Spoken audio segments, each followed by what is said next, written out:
There are many places, for instance, where if an LGBTI person can go home and hide their sexual orientation or gender identity, they're told to go back and hide. Well, they don't tell that to people who practice a different religion. Go home, hide your religion, or go home, don't practice your religion and you won't be harmed, or go home, hide your political opinion. Sometimes they have guns, they have knives. When you say I'm a lesbian in front of them, you say it's bad. Yeah, they don't even want to hear about that. A lot of Ugandan people, they are running from that side because if they catch you, you are lesbian or you are gay, the sentence is to die. It's worse for the lesbians because you come here, there is what is called correctional rape.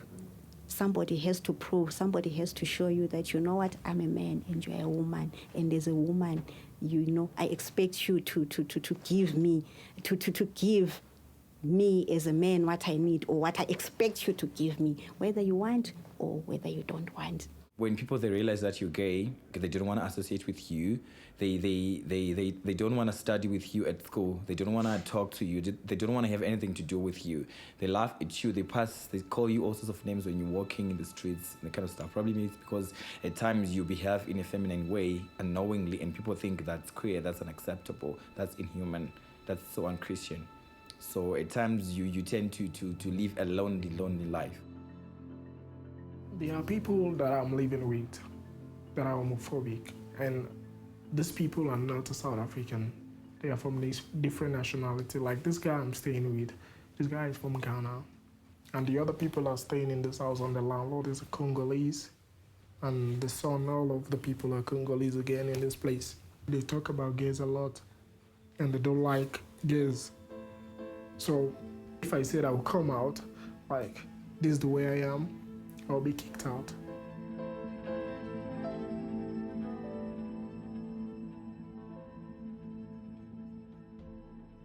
They think being gay is a Western thing. So if you go to report to the police, they will not follow up because they think it's wrong even to be gay. There's no protection.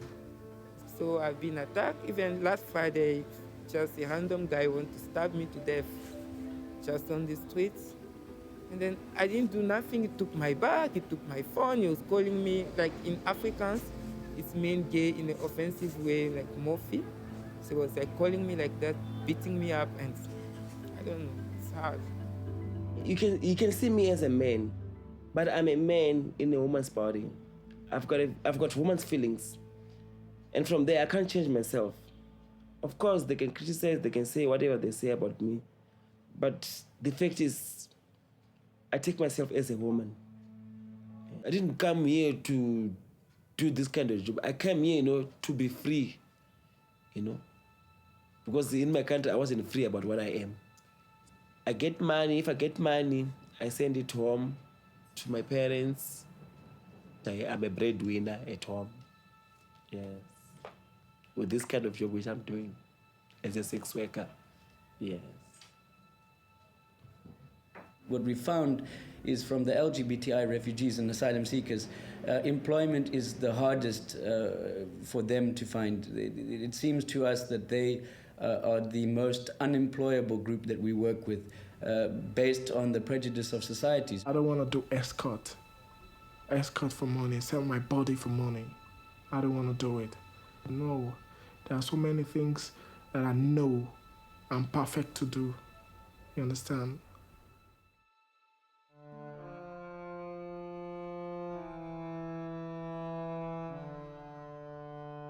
I went to the Home Affairs because I wanted to be legal in the country. Then I went for the interview and I didn't feel welcome. I told the officer that I was gay, and then he asked me a question like, so why didn't you go to other countries? Why did you choose South Africa? He said to me, do you know that homosexuality it's against the Bible at the Home Affairs? My sexuality has nothing to do with the Bible. I didn't choose to be gay. In our experience, we find that the refugee status determination officers and the officials working within the refugee reception offices are not usually open to issues of sexual orientation and gender identity. The Home Affairs officer, she was like looking at me with disgust, and then after she told me, I didn't know that there are gays, Congolese gay. I said, no, gays are everywhere, they are not just in South Africa. You can find them in Kenya, you can find them in Uganda, in Tanzania, everywhere. So it's not just in South Africa.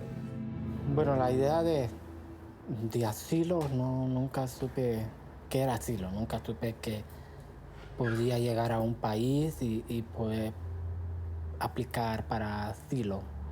Nunca supe eso, nunca me dijeron, nunca tuve información sobre eso. En México nunca hablé con personas porque por el temor de que me fueran como a detener o a deportarme. I haven't met any refugee who has claimed asylum on the basis of being persecuted as a sexual minority, even though I have met many clients who, when they tell you the story of why they left their country, that was the primary reason.